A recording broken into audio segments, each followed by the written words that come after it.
Moedswillige vijandigheid uit Abducting a General deur Patrick Lee Firmer. Anoia, die grootste dorp in Kreta, was te ver afgeleë en afgesonderd om as 'n permanente garnisoen te kon dien. Hoog teen die noordelike hange van die Ida-berg is dit die belangrikste vasdrapplek om die groot reeks oor te steek.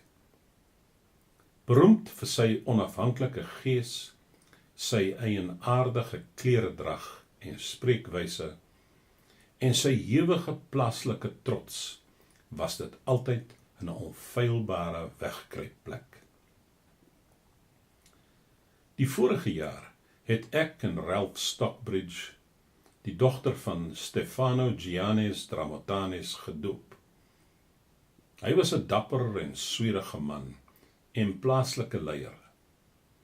Na die Duitsers die dorp omring het, is ons peetbroer doodgeskiet, terwyl hy met vasgebinde hande oor 'n muur gespring het, om te probeer ontsnap.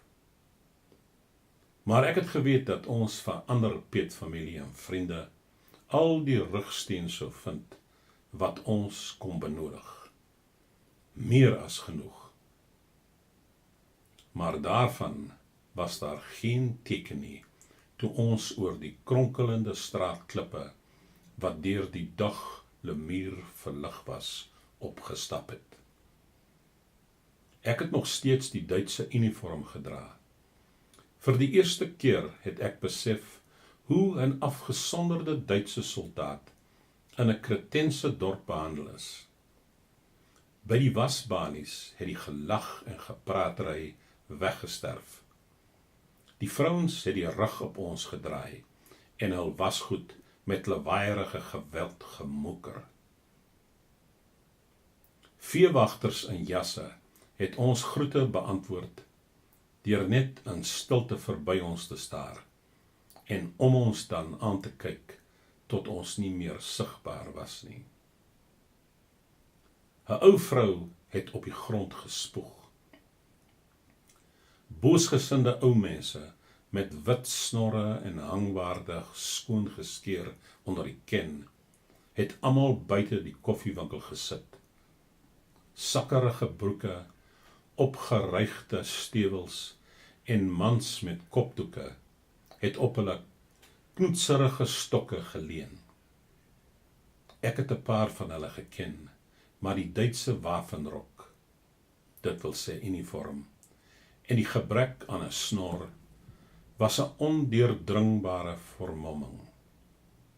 Vir 'n oomblik het hulle opgehou praat, en toe heel hard daarmee aangegaan, en 'n punt daarvan gemaak, om hulle stoele toe, so te sê, verskuif, dat hulle rug of hulle elmboë, hulle moedswillige vijandigheid verwoord het.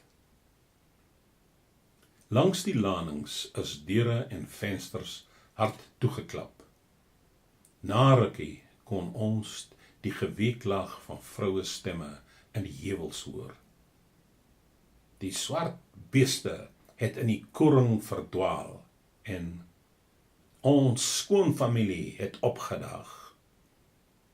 Reg oor die eiland was dit die waarskuwingssein vir die vyand se aankom.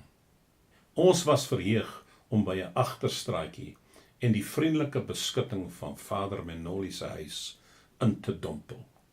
Maar Vader Chiaretes, een van die diensdoenende priesters en 'n goeie vriend, was uithuisig. Die gawe ou priesteres het heel ontsteld met die gang af weggeloop en geweier om my te erken. Dit was verbasend wat 'n vreemde uniform en die verwydering van 'n snor, of die baarde wat ons almal op een of ander tyd gekweek het, kon doen. Dis ek, Papadia Miali. Wat Miali? Ek ken geen Miali nie. Volsla dooipunt. Deur 'n buurman gewaarsku, het die priester daar opgedaag en uiteindelik so tussen stomme verbasing en 'n gelag het alles toe goed afgeloop. Daar is aan die dorp vertel dat ons skadelose rondlopers was en dat ons weer die pad gevat het. Ons het ontslaag geraak van die kledingstukke wat ons verklap het. My peetbroer, George Dramatanis, het gou opgedaag en ander vriende en helpers het onopvallend daar aangekom.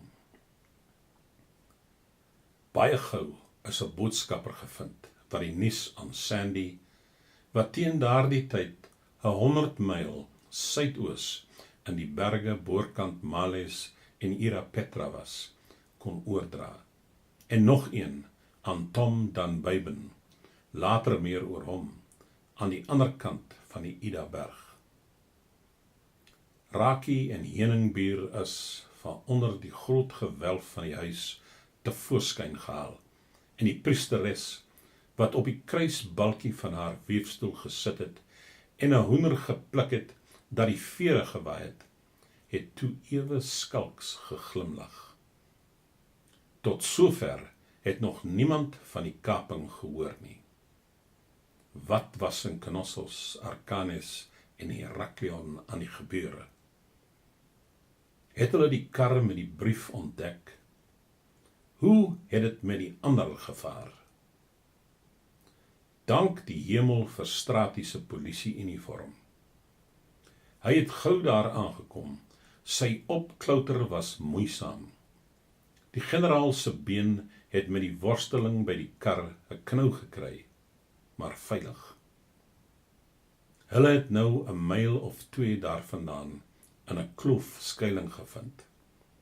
Hy en Manoli het by 'n familie 2 gretige, vlugvoetige veewagterseuns gekry. Deur hulle vaders tot spoed en geheimhouding aangemoedig, het hulle vinnig suid- en ooswaarts met Billy se boodskappe beweeg. Die bestemming was dieselfde as myne. Meer as 1 pyl in die koker. Dit was wyse maatreëls vir hierdie stormagtige dae wat ons te wagte was. 'n mandjie vol kos en drinkgoed is stilletjies versend, en ek sou na donker met 'n gids en 'n myl vir die generaal by hulle aansluit. Laat die middag het die geluid van 'n vliegtuig wat laag oor die dakke gevlieg het, ons almal laat opspring. Ons het met die leer op na die plat dak toe gehardloop waar ons 'n Fiesler Storch verkenningsvliegtuig gesien het, wat bokant die dakke gesirkel en pamflette egalig laat neerreën het. Dit het 'n hele paar keer in die ronde gevlieg, en toe op en af langs die voorheuwels gedruis en weswaarts verdwyn, terwyl sy wit wolk hom steeds agtervolg het. Toe het hy teruggedraai Heraklion toe. Aan alle Kretensers het die inhoud in besmeerde drukletters gelei, want dit was nog klam uit die drukpers. Gisterand is die Duitse generaal Kruip deur struikrowers ontvoer. Op die oomblik word hy in die Kretaanse berge versteek, en waar hy hom nou bevind, kan nie aan die inwoners onbekend wees nie. As die generaal nie binne 3 dae terugbesorg word nie, sal al die rebelle dorpe in die distrik van Heraklion tot op die grond gelyk gemaak word, en die hewigste wraakmaatreëls sal op die burgerlike gemeenskap afgedwing word. Die ongeloof het die kamer in beroering gebring, toe opwinding, en uiteindelik was daar buitensporige, triomfantelike uitgelatenheid. Buite in die strate kon ons voete hoor hardloop, en 'n geskree en 'n gelag. Dink daaraan, hulle het hulle generaal gesteel. Die horingdraers sal dit nie waag om ons weer in die oë te kyk nie. Hulle het verwil hiernatoe gekom, en ons het hulle skoongeskeer teruggestuur. Hoe het dit gebeur? Waar? Wie het dit gedoen? Die priester wat geweet het wat aangegaan het, en so ook ons Peetbroer en ek in Stratie, het ons oë heel onskuldig laat sak. Ek het hulle vertel dat dit die werk van 'n Anglo-Kretense kommando was, meestal Kretensers. En julle sal sien, daardie 3 dae sal verbygaan, en geen dorpie sal afgebrand word nie, en ook sal daar nie geskiet word nie. Ek het gehoop dat dit die waarheid sou wees.